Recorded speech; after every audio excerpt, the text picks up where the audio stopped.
నమస్తే, నేను మీ Gopi. Welcome back to our channel. ఈరోజు మనతో వచ్చేకి ప్రముఖ నిర్మాత నటికుమార్ గారు ఉన్నారు. సార్ నమస్తే సార్. నమస్తే. సార్, ఆంధ్రప్రదేశ్లో జస్ట్ 2 రోజులైంది గవర్నమెంట్ ఫామ్ అయ్యి, అండ్ ఇంకా ప్రమాణ స్వీకారం చేయకముందే జగన్ గారు వాళ్ళ అనుచరులపైన చాలా దాడులు చేస్తున్నారంట.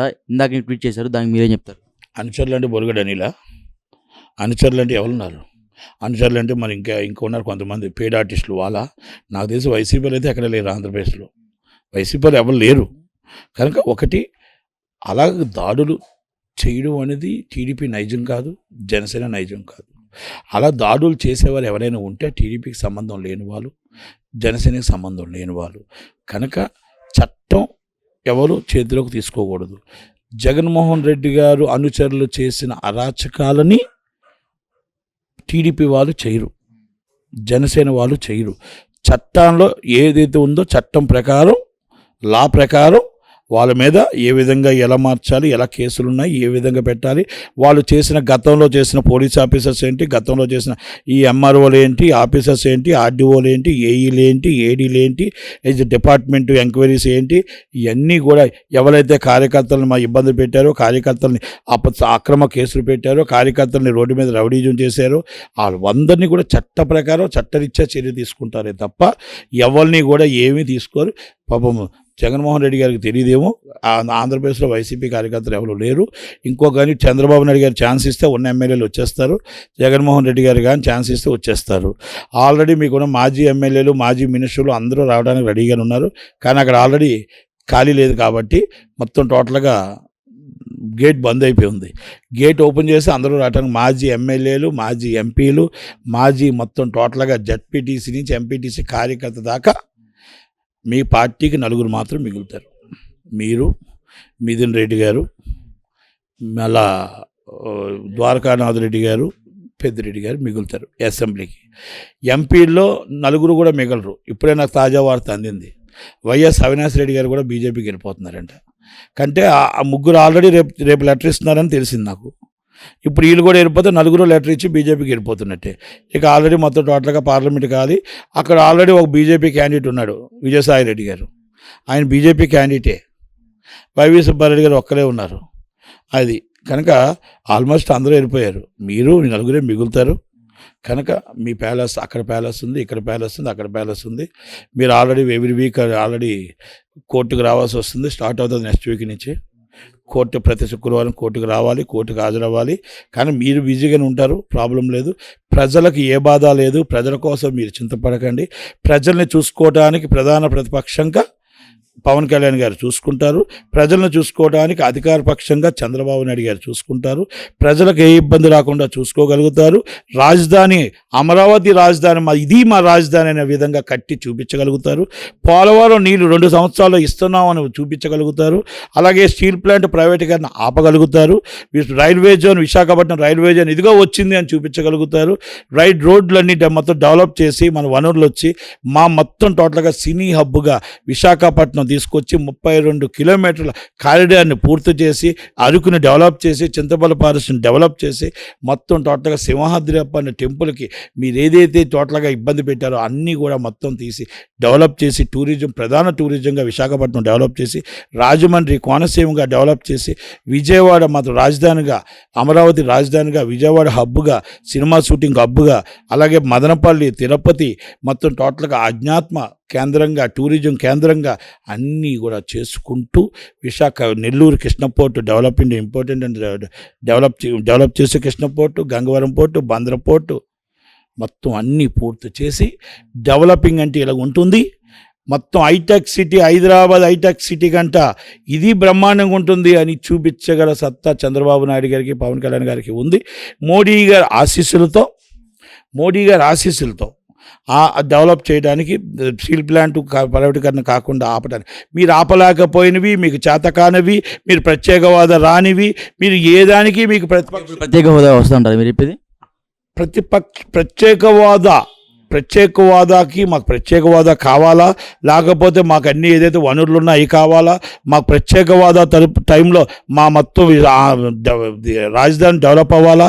మా రాజధాని ఏదైతే ఉందో, మాకు ఏదైతే ఉన్న వనరులు ఏమున్నాయో, మాకు ఏమేమి కావాలో, కాలేజీలు ఏం కావాలో, మెడికల్ కాలేజీలు ఏం కావాలో, మొత్తం టోటల్గా సెంట్రల్ గవర్నమెంట్ ఏం కావాలో. మెడికల్ కాలేజీ ఆల్రెడీ ఆంధ్రప్రదేశ్లో 12 ఉన్నాయి సార్, కొత్తగా వచ్చినాయి. నేను ఒకటే చెప్తున్నా, ఏమేమి కావాలో సెంట్రల్ గవర్నమెంట్ అన్నీ మేము తెచ్చుకోవడానికి, అది స్పెషల్ స్టేటస్ అంటారా, ప్రత్యేక హోదా అంటారా, మాకు కావాల్సినవి, ప్రజలకు కావాల్సినవి ఒక 10-12 ఉన్నాయి.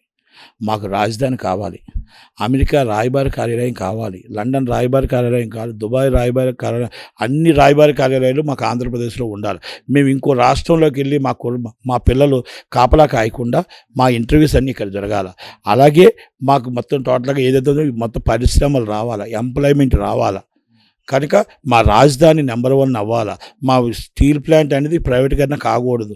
మా సినీ హబ్గా విశాఖపట్నం ఆంధ్రప్రదేశ్లో సినీ హబ్గా తయారవ్వాలి. 68% రెవెన్యూ ఉన్న సినీ హబ్ని మేము డెవలప్ చేసుకోవాలా. 32% తెలంగాణ, 2 రాష్ట్రాలు కలిసి మా 2 రాష్ట్రాల సినీ హబ్గా తయారు చేసుకొని చక్కగా మంచి ఆలోచనతో సినిమా షూటింగ్స్ చేసుకుంటూ ఎంప్లాయ్మెంట్ రావాలా, డబ్బింగ్ థియేటర్లు పెరగాల, ఇన్ఫ్రాస్ట్రక్చర్ పెరగాల.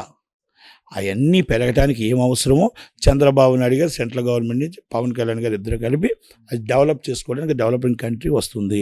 మీరు ధర్నా చేయడానికి మీ దగ్గర కార్యకర్త కూడా ఉండడు. మీరు ధర్నా చేస్తే మీ ఇద్దరే ఉంటారు. మీరు జగన్మోహన్ రెడ్డి గారు, భారతమ్మ గారు తప్ప ఎవరు ఉండరు. Sorry for the interruption. Jaganmohan Reddy గారు ఓడిపోయారు, కానీ 40% ఓట్ బ్యాంక్ అనేది కూటమి తగ్గించలేకపోయింది. దానికి మీరే ఉంటారు. 40% ఓటు బ్యాంక్ ఎవరికైనా వస్తుంది. ఓటు బ్యాంక్ రాక ఇంతకుముందు 39% 3 పాయింట్ రాలేదా చంద్రబాబు నాయుడు గారికి? తగ్గించలేకపోయారు. రావడం వేరు, తగ్గించలేకపోవడం వేరు. ఏమండి, అసలు అది కాదండి. మొత్తం టోటల్గా ప్రతిపక్షమే లేకుండా లెగిసిపోయి మొత్తం తుడుచుకొట్టుకుపోతే దాంట్లో ఏమైందని ఆలోచించుకుంటే మీరు 40% తగ్గించ, ఆ 40%లో ఆల్రెడీ 30% అవుట్ అయిపోయింది. మీకు తెలుసో లేదో, 30% అవుట్ అర్థమైపోయింది సిచ్యువేషను. ఇప్పుడు ఒకసారి ఎలక్షన్ పెట్టండి, మళ్ళా ఎలక్షన్ పెడితే మొత్తం 5% వస్తుంది. వాళ్ళు ఏమంటున్నారంటే ఈవీఎం ట్యాంపరింగ్ చేశారని చెప్తున్నారు. ఈవీఎంలో ట్యాంపరింగ్ చేశారని చెప్తున్నారు. ఇప్పుడు ఒక మాట అంటాను, ఇప్పుడు ఓడిపోయిన వాడు అంటే ఏదేం చెప్తాడు, ఓడిపోయాడు. 150 సీట్లు వస్తాడు, ఈవీఎం ట్యాంపరింగ్ కాదా? కనుక ప్రజలు రాత్రి 12 గంటల దాకా కూర్చొని కష్టపడితే ప్రజలు అవమానిస్తావా? రాత్రి ప్రజలు ఎక్కడెక్కడ దేశాల నుంచి వచ్చారు, ఊళ్ళ నుంచి వచ్చారు. వాళ్ళు అన్నం తినక, తిండి తినక, పాలు పిల్లలకు పాలు లేక, నీళ్ళు లేక మా రాష్ట్రం కాపాడుకోవడానికి ఓటేస్తున్నాం. వాళ్ళు ఓటేస్తే వాళ్ళు ఈవీఎం ట్యాంపరింగ్ వచ్చిందా? జగన్మోహన్ రెడ్డి ఫోటో తెచ్చి మరి వచ్చారు, ఫోటో తీసుకొని మరి ఓటేశారు. ఎందుకో తెలుసా? జగన్మోహన్ రెడ్డి గారు ఫోటో తీసుకొని మిమ్మల్ని చూసి ఓటేసి మీకు ఓటేయడానికి కాదు, ఈ జగన్మోహన్ రెడ్డి ఫోటో నా ఇంటి ముందు ఎందుకు పెట్టారు, నా ఇంటి ముందు ఏంటిది ఇది అని కసితో ఆ ఓటు తీసుకొచ్చే, అది సైకిల్కి గాజు గ్లాస్కి ఓటేశారు. కసి, నా ఇంటికి జగన్మోహన్ రెడ్డి ఫోటో పెడతావు, రేపు ఆడబిడ్డ బొట్టు బిళ్ళకు కూడా జగన్మోహన్ రెడ్డి ఫోటో పెడతావా? పాస్బుక్కి ఫోటో పెడతావా?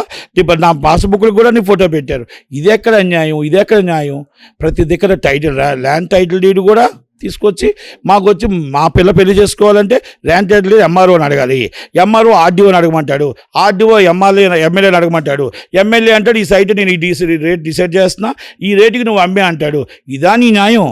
ఇదా మొత్తం టోటల్ రాష్ట్రాన్ని దోచుకుందామని? ల్యాండ్ టైటిల్ డీడ్ అనేది చాలా చాలా చాలా ల్యాండ్ యాక్ట్ అని చాలా దారుణం. అది ఆ దారుణం అనేది జనాలు అర్థం చేసుకున్నారు. కనుక మీరు ఒక బాబాయిని ఎవరు చంపారో తెలియని పరిస్థితుల్లో, ఒక ఇంటి ఆడపడుచుని మీరు కన్నీరు పెట్టించిన పరిస్థితుల్లో, ఆ ఇంటి ఆడపడుచుని అసభ్యకరంగా తిట్టించిన దాంట్లో, ఆ ఇంటి ఆడపడుచు అంటారు, బిడ్డ మన ఇంటి ఆడపడుచుకి కన్నీరు పెట్టించొద్దు, సారో పెట్టి పంపించాలి తప్ప ఆడబిడ్డ కన్నీరు పెడితే మన ఇంటికి మంచిది కాదురా అంటారు.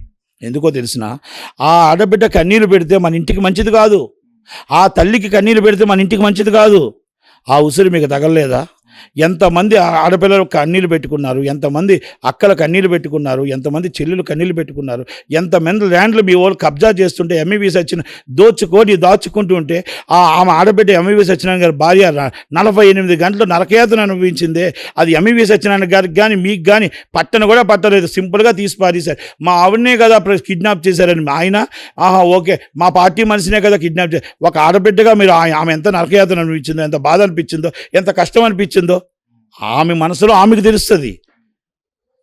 ఈయనకేం తెలుస్తుంది, ఆయనకేం తెలుస్తుంది? దాచుకొని డబ్బే సరస్సు అనుకునే వాళ్ళకి ఈయనకేం తెలుస్తుంది? విశాఖపట్నం దోచుకున్న జీవి కానీ, విశాఖపట్నం దోచుకున్న చాలామంది ఉన్నారు. వీళ్ళందరూ పరిస్థితి, చట్టం ఎవరు అతిథులు కారు, చట్టానికి న్యాయానికి ఎవరు అతిథులు కారు. చట్టం కరెక్ట్గా టైంకి వస్తుంది. ఆ టైం కరెక్ట్గా చట్టంలో అన్ని లీగల్గా ఎంక్వైరీస్తో సహితం అవుతాయి. అందరి మీద యాక్షన్ తీసుకుంటారు. అన్ని కేసులు రీఓపెన్ అవుతాయి. ఎక్కడ లేని విధంగా ఆంధ్రప్రదేశ్ రాష్ట్రంలో సంక్షేమం అనేది చాలా చాలా మంది ఎక్కువగా అందింది. సో అంత సంక్షేమం అందినా సరే ఇంత వ్యతిరేకత ఎందుకు వచ్చిందంటారు వైఎస్ఆర్సీపీకి? రాజధాని లేని రాష్ట్రం సంక్షేమ, పోలవరం కట్టకుండా పోలవరం అభివృద్ధి సార్, అభివృద్ధి వేరు, సంక్షేమం వేరు. సంక్షేమం అంటే ఏంటి చెప్పండి? పథకాలు ఇవ్వటం, అమ్మ ఒడి. అంటే పథకాలు అంటే నీకు 10% పథకాలు ఇస్తే 90% ప్రజలు ఏమో వాళ్ళు రోడ్డు మీద పడిపోలా? 10% ప్రజలకు మీరు సంక్షేమం ఇచ్చారు. 1,30,00,000 మందికి నేను సంక్షేమం అందించాను జగన్ గారు ఒక పేపర్ వేదికగా చెప్పారు. దాని మీద ఏమంటారు? ఏది 3,43,00,000 మంది ఓట్లు వేశారు. 2,30,00,000 మందికి వేస్తే ఆ బిడ్డకు వచ్చి ఉద్యోగం లేదు, ఆ తల్లికి వచ్చి పెళ్లి కాలేదు, ఆ బిడ్డ వచ్చి మొత్తం టోటల్గా డ్రగ్స్లోనో గంజాయిలోనో రోడ్డు మీద మీరు మీరే గంజాయి అమ్ముతున్నా పాడు చేసేస్తున్నారు. మీ మనసులో మొత్తం టోటల్ ఆ కొడుకుని పాడు చేసి 3,000 పెన్షన్ ఇచ్చి ఆమె ఆ కొడుకుని బానిస చేస్తుంటే ఆ తల్లికి బాధ అనిపించదా? 10,000 రూపాయలు అమ్మఒడి ఇచ్చి ఆ భర్తకు వచ్చి 300 రూపాయలు మందుని 1,000 రూపాయలు ఇచ్చి ఆ భర్తకు అనారోగ్యకాలు వచ్చి హాస్పిటల్ పాలైపోతుంటే బాధ అనిపించదా? మీరు ఇచ్చినవన్నీ కూడా మొత్తం టోటల్గా మంది వచ్చి మద్యపాన నిషేధం అన్నారు, 300 మందిని 1,000 రూపాయలు దోచుకున్నారు. అలాగే మీరు మొత్తం టోటల్గా 3,000 రూపాయలు ఇచ్చారు, 30,000 దోచుకున్నారు. ఆటోవాడికి 10,000 రూపాయలు ఇచ్చారు, 50,000 దోచుకున్నారు. ఏంటి మీరు ఇచ్చిన అభివృద్ధి? మీరు దోచుకున్నారు, దాచుకున్నారు. అందుకే 3,43,00,000 మంది ఓట్లు. జగనన్న డబ్బు కాదు ఇది, ఇది మా సొమ్ము, మా డబ్బుతో మమ్మల్నే కొనాలని చూశాడు. అందుకే జగనన్న బాయ్ బాయ్, జగనన్న బాయ్ బాయ్.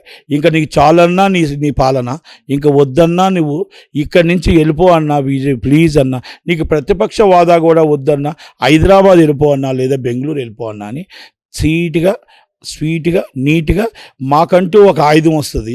ఆ ఆయుధం రోజు చెప్తాం అనుకున్నారు, 2024 ఆయుధం చెప్పారు. ఇది ఒక జగనన్న కోసం కాదు, ఇది ఒక చంద్రబాబు నాయుడు గారు, పవన్ కళ్యాణ్ గారు గెలుపు కాదు, బాధ్యత, రెస్పాన్సిబిలిటీ. మేము రేపు ఉదయాన్ని మీరు కూడా చేయకపోతే 2029 అని ఒక ఆయుధం మాకు వస్తుంది. ఆ ఆయుధంతో మేము కంపల్సరీ చెప్తాము. ఇది ఒక ప్రజల తిరుగుబాటు అంటారు. ప్రజల తిరుగుబాటుతో ఎవరు ఏమీ చేయలేరు, అది గుర్తుపెట్టుకోవాలి. ఎమ్మెల్యేలకు మళ్ళీ రిక్వెస్ట్ చేస్తున్నా, ఎంపీలకు రిక్వెస్ట్ చేస్తున్నా, అయ్యా మీరు ఎమ్మెల్యేగా గెలిచారు కదా అని మీరు బొగ్గ కార్లు పెట్టుకొని, ఐ కార్లు పెట్టుకొని ప్రజల్ని మీరు తక్కువ వేసి, మీరు పిఎస్లు పెట్టుకొని, సార్ లేరు పడుకున్నారు, సార్ లేరు బయటికి వెళ్ళారు, సార్ మీటింగ్లో ఉన్నారు, సార్ రేపు రండి అని మీరు చెప్తే ప్రజలకు దూరం అయిపోతారు. దగ్గరుండి ప్రజలు మమేకం అవ్వండి, ప్రజలతో కలవండి, ప్రజల కష్టాలు చూడండి.